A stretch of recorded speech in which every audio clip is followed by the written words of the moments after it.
Bonjour à tous, je suis Pauline Ayoun et je vous souhaite la bienvenue dans Atypique, le podcast de la rédaction d'Upday qui s'intéresse aux métiers insolites que peuvent exercer les Français. Croque-morts, juiceurs ou encore verbicrucistes, nous les avons rencontrés et nous vous dévoilons tout sur ces hommes et ces femmes qui exercent des métiers rares, nouveaux, victimes de clichés et qui, selon nous, gagneraient à être plus connus. Atypique, épisode 6, c'est parti!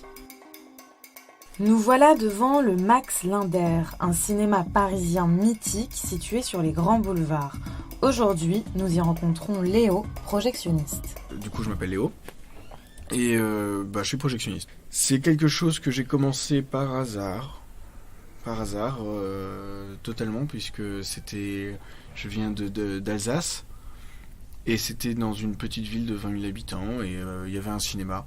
Je cherchais un travail l'été et j'ai commencé en tant que vendeur de popcorn. J'ai appris la projection après comme ça. Et au final, je suis resté en parallèle de mes études, qui étaient des études de biologie. Je suis venu sur Paris pour mes études, mais je n'ai pas eu accès à la formation que je désirais à la fac. Et à côté de ça, le métier a bien marché pour moi. Donc j'ai continué là-dedans. Je suis tombé là-dedans par hasard, mais ayant toujours été technophile, c'est quelque chose dans lequel je me retrouve bien en fait. Donc ça me va. Et pour être projectionniste, il faut être technophile, mais il faut aussi être cinéphile ? Alors, grande question. Donc, technophile, ouais, important. Surtout maintenant, un peu quand même. Ça dépend de ce qu'on attend du métier. Et cinéphile,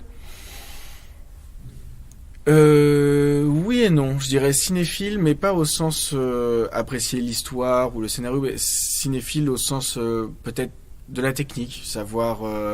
l'image, comment est-ce qu'elle est créée, ce genre de choses, savoir l'apprécier dans les films pour bien comprendre comment ça rend dans une salle ou un son pareil. Mais c'est plus sur ce qui est nécessaire, je parle bien sûr, être projectionniste et cinéphile en général c'est très bien, mais c'est peut-être plus nécessaire d'avoir un œil technique juste. Depuis la révolution numérique au cinéma et donc le déclin du 35 mm, Léo ne passe plus autant de temps dans sa cabine de projection. Les grosses machines et les disques durs ont remplacé les bobines et les pellicules et le travail de projection d'un film a été en partie automatisé. Du coup, en plus de son métier de projectionniste, ses tâches au sein du Max Linder sont plus variées. Alors, bien sûr, on aide nos collègues en bas maintenant, on peut. Donc déjà... on fait la caisse, pour dire les missions qui sont à côté, avant de parler des missions projectionnistes vraiment. Donc on peut faire la caisse, on fait l'accueil du public, on fait ce genre de choses. Et sinon, en tant que projectionniste, en tant que technicien, eh bien, il y a toute la maintenance du cinéma, donc tant dans sa structure, brute, changer une ampoule, maintenir les circuits aérauliques, ce genre de choses, que la technique cinéma. L'entretien des machines, l'allumage des machines, la programmation des machines, le réglage des machines, maintenance à certains niveaux, et puis après ça tout le bon déroulé des projections, des séances et des programmations, c'est-à-dire qu'on nous file une programmation et à ce moment-là à nous de faire en sorte de respecter les programmes qui vont être diffusés, comment, quel ordre, quel volume, enfin c'est à nous de savoir ça quoi. Vous êtes moins présent dans la cabine de projection que... Alors oui, maintenant de toute façon bon c'est mon bureau donc j'y suis toujours, mais c'est notre bureau, mais effectivement, il y aurait plus tant besoin, en fait. C'est-à-dire que maintenant, il y a aussi le contrôle à distance. Donc nous, déjà, nous ne programmons pas. On fait tout, on lance tout manuellement, pour être plus souple. Au niveau des gens, surveiller quand ils rentrent, être sûr que tout le monde soit bien rentré, lancer au bon moment, quoi, pour que tout le monde puisse voir le film correctement. Et pas être pris dans des embêtements d'automates. Oui, pour pas dépendre vraiment de la machine, en fait. Voilà, c'est ça. Juste, voilà, c'est tout bêtement ça. Mais on a un contrôle à distance. Donc on peut être connecté à distance sur nos machines via des réseaux sécurisés et on n'a plus besoin d'être là. On peut contrôler nos machines depuis un téléphone portable maintenant. Au Max Linder, les projectionnistes ne travaillent plus que très rarement sur les machines d'antan, c'est-à-dire en 35 mm. On a toujours une très très belle machine en 35 mm qui est très bien réglée, avec en très très bon état. C'est vraiment une Rolls-Royce des machines, c'est une Kinoto FP32. Elle est magnifique et très bien entretenue. On fait toujours très attention à ça. Donc elle fonctionne parfaitement et on peut diffuser des films en 35 mm. Dans la programmation, c'est compliqué, vu qu'on n'a pas une programmation aussi diverse qu'une salle avec plusieurs écrans, ou alors une salle qui fait de la continuation, qui peut avoir jusqu'à 15-18 films par semaine. On n'a pas ce genre de choses, ou de rétrospective. Donc les 35 mm passent pas mal pour des démos ou pour des festivals, dans le cadre de festivals. Et est-ce que aujourd'hui vous pouvez dire que vous êtes fier d'exercer ce métier ? Est-ce que c'est un métier qui a du sens pour vous ? Ah, moi j'aime beaucoup mon métier, ouais. Moi j'aime beaucoup ce que je fais. Malgré la transition numérique. Ah oui, parce que déjà j'ai toujours eu la chance de travailler dans des salles qui étaient très intéressantes. Ensuite, ici, j'ai pas mal de liberté et je fais un peu plus que le boulot de projectionniste. Donc c'est bien. J'ai accès à de la maintenance plus haut, donc je fais plus de choses. Je peux pas m'ennuyer. Donc ça c'est bien. J'aimerais pas, si je m'ennuyais, si je devais rester à surveiller une machine toute la journée et rien faire, là je dirais peut-être pas la même chose. Mais c'est pas le cas, et du coup je suis plutôt content. Et du coup, qu'est-ce que vous voulez répondre aux personnes qui pensent que justement être projectionniste c'est juste appuyer sur un bouton et basta quoi. Et basta. Eh ben, il y a certains endroits où c'est vrai, certains endroits où c'est faux. Et en fonction de ce qu'on désire faire, il faut tomber sur le bon endroit. Donc voilà, il faut postuler au bon endroit. C'est tout.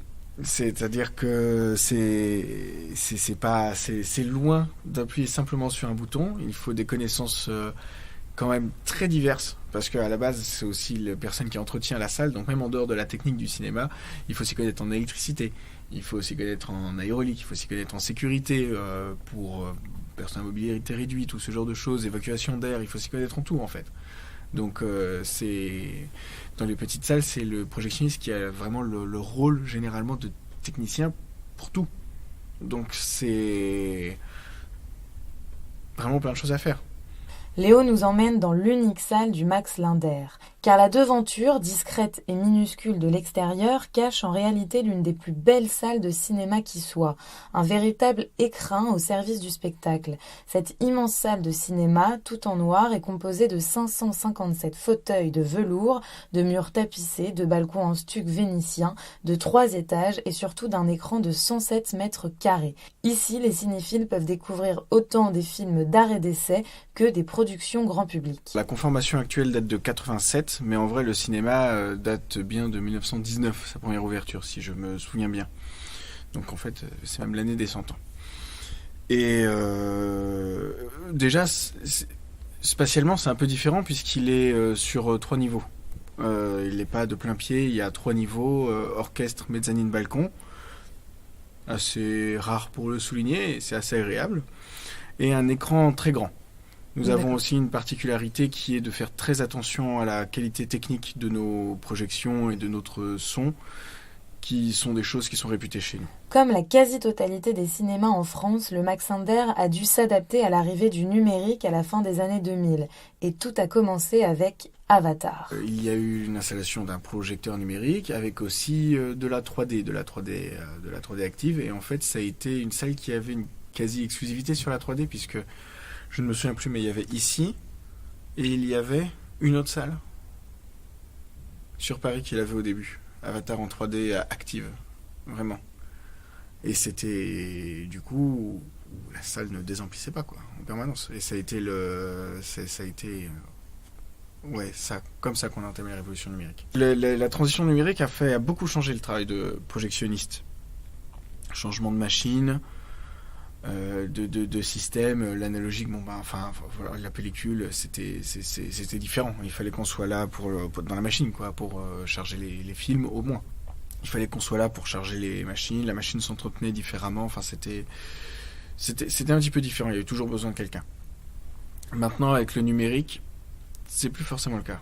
Et il y a des salles où on peut fonctionner avec un projectionniste pour tant de salles. Et ça, c'est sans aucun souci. Et ça a beaucoup changé, du coup, déjà le nombre de projectionnistes. Il y a eu énormément de reconversions, de départs, de postes pas remplacés, de licenciements. Il y en a eu énormément lors de la transition numérique. Et du coup, soit on est projectionniste basique, et c'est-à-dire maintenant on va faire de la surveillance de machine, beaucoup, et l'utilisation basique de la machine. Soit on devient un technicien un peu plus avancé et on se met à bricoler des choses, quoi. Ici, on est une salle plutôt souple, donc en fait tous nos projectionnistes ont fait tous des choses. Et est-ce que vous pensez que dans d'autres cinémas comme Pathé, Gaumont, UGC, le travail est le même ou pas du tout ? Non, le travail est pas le même. Le travail n'est pas le même puisqu'effectivement ils ont des services techniques où ils ont des responsables de cabine qui eux sont habilités à toucher aux machines ou ce genre de choses. Et sinon les projectionnistes passent généralement plutôt pour faire un peu de l'entretien de salle ou aider un peu les agents d'accueil ou alors faire de la surveillance de machines, quoi. Donc pas trop de liberté, ce genre de choses, c'est totalement différent. Maintenant, les projectionnistes, il va de moins en moins y en avoir. C'est-à-dire qu'on va remplacer ça par des gens qui vont surveiller les machines à la place des techniciens. Et il y aura soit un centre technique, soit le technicien du cinéma qui sera là ou pas là et qui sera là pour faire attention à ce que tout marche bien. Il faut chercher à se diversifier, quoi. C'est ça le truc. Il faut chercher à se diversifier, mieux comprendre les machines. Voilà, c'est ça. Pour passer à faire plus de maintenance de niveau supérieur ou ce genre de choses. Si on veut continuer à être technicien, bien sûr. Léo nous conduit maintenant dans son bureau, qui est tout simplement la cabine de projection. Il doit allumer les machines pour la première séance de la journée.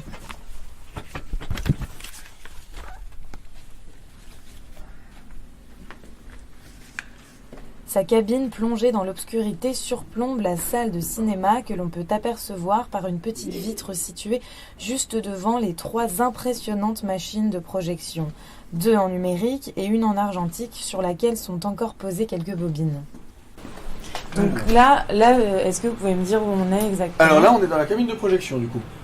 Là, on arrive dans la cabine de projection et là, on va allumer les machines. Et du coup, ça c'est le projecteur numérique. Et ça, c'est le projecteur 35 mm. Du coup, maintenant, un film, ça se présente sous ce format-là. Enfin, de toute façon, c'est des disques durs. Hein. Le format du fichier s'appelle un DCP. C'est un format qui est propre au cinéma et qui est fait pour être lu par un serveur de lecture de cinéma. C'est-à-dire qu'il y a énormément de sécurité. Hein. C'est pas possible de faire sortir un film. Hein. Oui, à moins d'avoir la machine, quoi. À moins d'avoir la machine, c'est absolument impossible. Donc, comment ça marche ? En fait, ça, c'est le serveur de lecture. Donc on charge le film dessus, on le copie, hein, littéralement on le copie dessus, et cette machine va du coup s'occuper de la sécurité et de le lire, le fichier. Et elle va envoyer le flux vidéo au projecteur et le flux audio au processeur son qui est ici, qui lui va le redistribuer dans nos amplis qui sont connectés aux enceintes dans la salle. Et donc là, pour un film, il y a combien de boutons à allumer Pour juste allumer la salle ? Ouais. Pour allumer la salle, il y en a pas mal. Donc voilà, là chez nous, on a forcément, avec les 3 niveaux, on a beaucoup d'amplis, beaucoup d'enceintes. Donc là, on a combien déjà ? 1, 2, 3, 4, 5, 6, 7, 8, on a une dizaine d'amplis. Plus les machines, ouais, ça fait... faut un peu de temps, quoi. Faut leur laisser le temps de s'éveiller, en plus. Là, en premier, je relève la frise. Ensuite, je mets le bon format d'image. Ensuite, je dis que le son, c'est du 5.1. Je commence à éteindre la salle. Le volume est à 6.4 sur le processeur son. J'ouvre le volet qui bloque la lumière. Fin d'extinction de la salle. Premier contenu, deuxième contenu, film. Voilà. Donc là, ça commencera par le lancement de la pub, traditionnellement. Pub et bande-annonce. Voilà. Ensuite, on prépare le film. Et une fois que tout le monde est prêt, tout le monde est bien rentré, on lance le film. Donc tout ça se lance automatiquement selon vous, ce que vous avez programmé en exact, fait, à l'avance. C'est ça. Voilà. Il faut juste que ce soit dedans et après, si je le programme, c'est bon. D'accord, voilà. Ok. Et du coup, avec tous les bons critères pour que ce soit lancé correctement. Quand on va descendre.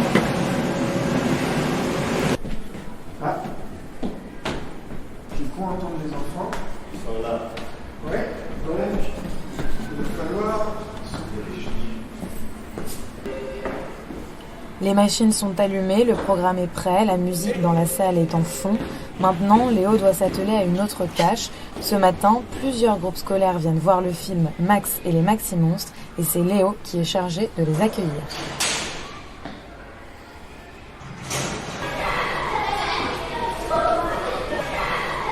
Merci à Léo de nous avoir accueillis au Max Linder et de nous avoir permis de découvrir son métier. Et merci à vous de nous avoir écoutés. On se retrouve très bientôt dans un nouveau podcast d'Atypique.